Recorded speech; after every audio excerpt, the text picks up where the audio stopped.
যেই আওয়ামী লীগ সবসময় বিরোধীদেরকে গুজবের দায়ে অভিযুক্ত করে এসেছে এবং অনলাইন প্ল্যাটফর্মে গুজব ছড়ানো হচ্ছে বলে তারা ডিজিটাল সিকিউরিটি অ্যাক্ট বা সাইবার সিকিউরিটি অ্যাক্ট করেছে এবং তারা সবসময় এই কথাটা তারা মানে একটা এরকম একটা প্রচার চালাতো যে অনলাইনে গুজব ছড়ানো হচ্ছে। ভাগ্যের কি নির্মম পরিহাস, আজকে আওয়ামী লীগের মতো দল তাদের একমাত্র অবলম্বন হচ্ছে এখন গুজব ছড়ানো। বিভিন্ন রকমের গুজব আমরা দেখছি, জাতিসংঘ থেকে রাশিয়া এরকম মানে পদত্যাগপত্র দেখতে চেয়েছে, ডক্টর ইউনূস যেতে পারবেন না, কত রকমের কথা আমরা শুনছি। এতে চীন এবং ভারত সমর্থন দিয়েছে, আরব আমিরাত সমর্থন দিয়েছে, সেনাবাহিনী প্রধান ক্ষমতা নেবেন এবং শেখ হাসিনা আসলে তাকে দায়িত্ব দেওয়া হবে, কত রকমের কথা আমরা শুনছি। মানে গুজবের উপরই তারা এখন আছে।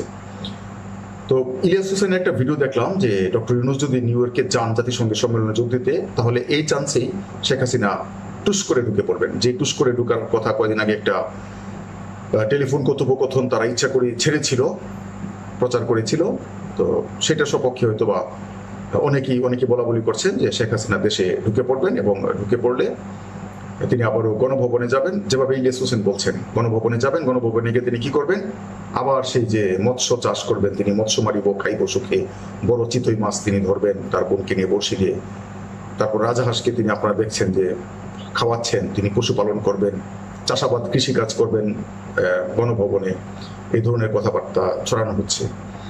এখন যারা আপনারা ছড়াচ্ছেন এই কথাগুলো, আপনারা কি বিশ্বাস করেন যে শেখ হাসিনা বাংলাদেশে আসার মতো পরিস্থিতি মানে এখন তো প্রশ্ন উঠে না, ভবিষ্যতে এই ধরনের পরিস্থিতি হওয়ার কি কোনো সুযোগ আছে বলে কি আপনারা মনে করেন?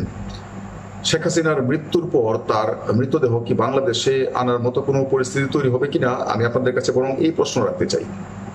তাকে কি বাংলাদেশের মাটিতে কি মানে কবর দেওয়ার কোনো সুযোগ আছে কিনা, এইটা আমি আপনাদের কাছে একটু জানতে চাই। আপনারা কি সেটা বিশ্বাস করেন যে শেখ হাসিনাকে বাংলাদেশে কবর দেওয়া যাবে ওনার মৃত্যুর পর, উনি জীবদ্দশায় বাংলাদেশে আসবেন, এটা কি আপনারা বিশ্বাস করেন? আমার তো মনে হয় যে এই ধরনের কিছু বিশ্বাস করার কোনো সুযোগ আমার মনে হয় যে নাই। তো যারা এই কথাগুলো ছড়াচ্ছেন, ডক্টর ইউনূস নিউ ইয়র্কে গেলেই তিনি শেখ হাসিনা টুস করে ঢুকে পড়বেন। আবার আপনারাই তো বলছিলেন যে ডক্টর ইউনূসকে জাতিসংঘে যোগদান করার অনুমতি দেওয়া হয়নি। এখন মানে আপনারা চাচ্ছেন যে এই কথা ছড়ানোর কারণে ডক্টর ইউনূস যাবেন না, ভয়ে নিউ ইয়র্কে যাবেন না জাতিসংঘের অধিবেশনে যোগ দিতে, তখন আপনারা আবার সেই আগের কথাই প্রচার করবেন যে অনুমতি পায় নাই। মানে এই ধরনের হাস্যকর কথাবার্তা, এগুলো তো আমার কাছে একদম মনে হয় যে চাইল্ডিশ কথাবার্তা, একদম শিশুসুলভ কথাবার্তা। ডক্টর ইউনূসের সাথে মোদির বৈঠক হচ্ছে না, এটা মোটামুটি ভাবে আমরা নিশ্চিত। নরেন্দ্র মোদীর সাথে বৈঠক হচ্ছে না, কিন্তু আমেরিকার ইতিহাসে 30 বছরের মধ্যে 3 দশকের মধ্যে ধরনের কোনো রেকর্ড নাই বাংলাদেশের প্রধান উপদেষ্টার সঙ্গে জো বাইডেন বৈঠক করবেন। এবং এটা এমন না যে সেলফি তোলার জন্য, জো বাইডেনের সঙ্গে একটা সেলফি দেওয়ার পরে একজন ডাক্তার একটা যে জো বাইডেনও ধন্য, হাসিনার শেখের বেটি কি তোমরা চিনো, তার সাথে সেলফি তুলে জো বাইডেনও ধন্য, একজন ডাক্তার এই একটা পোস্ট তিনি দিয়েছিলেন, একটা কবিতা তিনি লিখেছিলেন, জনৈক ডাক্তার, আওয়ামী পন্থী এবং আওয়ামী লীগের ডাক্তার একজন। তো শেখ হাসিনা হয়তো একটা সেলফি তুলতে পারলেই ধন্য মনে করতেন, আর এখানে নিজ থেকে আগ্রহ দেখিয়ে জো বাইডেন তিনি ডক্টর ইউনূসের সঙ্গে সাক্ষাৎ মানে বৈঠক করবেন, এবং 3 দশকের মধ্যে এটা একটা বিরল ঘটনা। এখন আপনারা কি চাচ্ছেন যে ডক্টর ইউনূস মানে যেন না যান? আপনারা এরকম একটা পরিবেশ তৈরি করার চেষ্টা করছেন, এরকম একটা মানে গুজব যে ডক্টর ইউনূস গেলেই শেখ হাসিনা দেশে ঢুকে পড়বেন, সুতরাং ডক্টর ইউনূস এটা মনে করে যাবেন না, আর না গেলে তখন আবার আপনারা বলবেন জাতিসংঘে অনুমতি পায় নাই। মানে গুজব ছড়ালেও তো মানুষের একটু একটু কমন সেন্স থাকার দরকার, অ্যাটলিস্ট একটা ন্যূনতম বিশ্বাসযোগ্যতার তো একটা বিষয় থাকা উচিত। আপনারা মানে হাস্যকর কথাবার্তা গুজব ছড়াবেন, এবং আপনারা দলটাকে কোথায় নিয়ে গেছেন? বাংলাদেশের সবচেয়ে প্রাচীন, বৃহত্তম কিনা বলবো না, আওয়ামী লীগ বৃহত্তম না বিএনপি বৃহত্তম সেটা বিতর্কের বিষয়। আওয়ামী লীগ বাংলাদেশের মধ্যে একটা অন্যতম বড় দল এবং সবচেয়ে প্রাচীন দল, সেই প্রাচীন দল এখন এই ধরনের উদ্ভট কাজকর্ম করছে। আমার বেশ হাসি পাচ্ছে এইসব দেখে, মনে মনে আমি হাসছি যে আওয়ামী লীগ এখন এগুলো করছে। আওয়ামী লীগ যে একটার পর একটা ভুল করছিল, ভিডিওটা ভাবছিলাম শেষ করে দেবো, আরো দুটো কথা একটু বলতে চাচ্ছি। যখন কোটা বিরোধী আন্দোলন বা বৈষম্য বিরোধী ছাত্র আন্দোলন কোটা সংস্কারের দাবিতে, তারা বাতিলের জন্য না সংস্কারের জন্য তারা আন্দোলন করছিলেন, তখন রাজাকারের নাতিপুতি বানিয়ে দিলেন, এবং এক কথার কারণে আপনার কি অবস্থা হয়েছে? একটা ভুলের খেসারত আপনাকে না লক্ষ লক্ষ আওয়ামী লীগের যে অনেকেই আছেন ত্যাগী নেতা কর্মী, যারা মানে কোনো স্বার্থ ছাড়াই তারা আওয়ামী লীগের পাশে থেকেছেন, তাদেরকে খেসারত দিতে হচ্ছে। আপনি তো পালিয়ে গেছেন, আপনার তো কোনো সমস্যা হয়নি। একটার পর একটা ভুল আপনারা করে গেছেন। পরবর্তী সময় কি করলেন, ওটা আদালতের রায়, প্রধান বিচারপতি যিনি ছিলেন তিনি বললেন যে আন্দোলন দেখে রায় পরিবর্তন হয় না।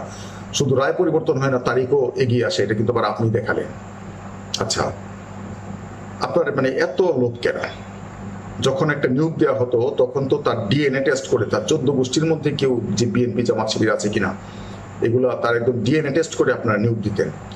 তো কোটা যদি নাই থাকতো, বাংলাদেশে কোনো কোটা নাই, তারপরে তো বিএনপি জামাত চাকরি পাওয়ার কোনো সুযোগ ছিল না, কারণ আপনারা তো সমস্ত ওই যে পুলিশ ক্লিয়ারেন্স ভেরিফিকেশন করেন, করে তার 14 গোষ্ঠীর খবর নিয়ে চাকরি দেন। তারপরে কেন আপনারা মুক্তিযোদ্ধা কোটা দিতে হবে? তো এত বেশি কেন আপনাদের, মানে লোভ কেন এত বেশি? আর এই যে ভুলগুলোর কারণে খেসারত কিন্তু আপনারা দিচ্ছেন। আওয়ামী লীগ স্মার্ট বাংলাদেশ গড়বে, কিন্তু তারা নিজেরা এখন আর স্মার্ট নাই। প্রত্যেকটা সিদ্ধান্ত তারা ভুল নিয়েছে, স্মার্ট ভাবে তারা কোনো কিছু মোকাবেলা করতে পারেনি এই কোটা ইস্যুটাকে মোকাবেলা করতে। পরবর্তী সময় কোটার রায় দেয়া হলো, কিন্তু ছাত্ররা তখন যখন আর এটা মানলো না, 8 দফা দাবি দিল, 9 দফা দাবি দিল, তখন শেখ হাসিনা কি বললেন যে মানে দিনে নাটক রাতে আটক, এটা শুরু করলেন এই মিথ্যাচারের উপরে। এই যে আপনারা ছাত্রগুলাকে হত্যা করলেন, তো এত কিছু করার পরেও আপনাদের মানে এইটুকু সেন্স কোনো হয় না যে মানুষকে এত বোকা মনে করার কোনো কারণ নেই? ফেসবুকে বা ইউটিউবে অনেকে চিল্লাচিল্লি করছেন, আওয়ামী লীগের লোকজন এখন পালিয়ে আছেন, গর্তের মধ্যে থেকে সারাদিন কাজ নেই, এখন সোশ্যাল মিডিয়া মনে হচ্ছে তাদেরই দখলে। একটা সময় মনে হতো আওয়ামী লীগের এখানে কোনো স্পেসই নেই, সোশ্যাল মিডিয়া পুরাটাই আওয়ামী বিরোধীর দখলে। আর এখন অবস্থাটা চেঞ্জ হয়ে গেছে। আমার মনে হয় যে তারা তো কোনো কাজ নাই, তারা সারাদিন বসে 24 ঘন্টা এখন এই কাজই করে। যাই হোক, ডক্টর ইউনূস যাচ্ছেন এবং জো বাইডেনের সঙ্গে তার বৈঠক হচ্ছে, এটি হচ্ছে ভিডিওর মূল কথা। প্রিয় দর্শক, এখনকার মতো এই পর্যন্তই।